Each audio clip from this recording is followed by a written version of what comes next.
sur l'agriculture, si vous le permettez. On entendait la détresse dans le journal de 8 heures des producteurs de betteraves. La France, 39 millions de tonnes de betteraves, 5 millions de tonnes de sucre, premier producteur européen, 45 000 emplois directs et indirects. Il y a ces ravages faits par des pucerons et la maladie qu'ils transportent, la jaunisse virale. Jamais je n'abandonnerai la filière, avez-vous promis à l'Assemblée. Il faut faire un geste. Lequel ? Soit on trouve une solution technique, je vais y revenir, soit on met un plan de soutien financier pour compenser les pertes des agriculteurs. Donc soit des pesticides, soit de l'argent. Soit des solutions techniques, c'est pas forcément des pesticides. Vous savez, la France est l'un des pays les plus avancés dans la recherche agronomique. Soit c'est un soutien financier. Mais j'ai entendu l'agriculteur qui parlait juste avant le journal.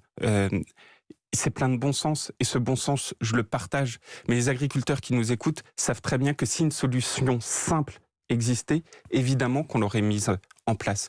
C'est quoi la situation ? Juste une solution simple, ça ne pourra pas être pragmatiquement d'autoriser temporairement le recours à des pesticides néonicotinoïdes ? La difficulté, c'est que pour faire ça, il faut une loi. Et vous savez, une loi dans notre pays, ça prend 1 an.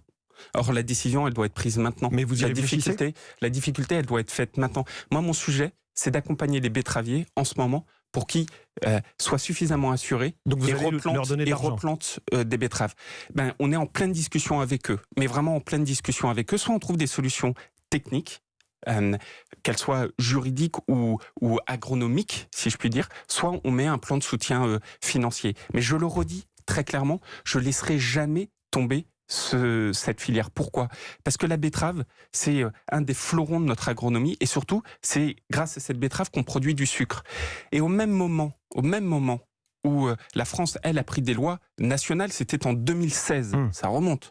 Nos partenaires, y compris européens, ils n'ont pas forcément les mêmes contraintes. Et donc, moi, je veux une France souveraine en termes agricoles, y compris dans la production de sucre, et que demain, on n'ait pas à manger du sucre qui vienne de la Belgique ou d'autres pays européens.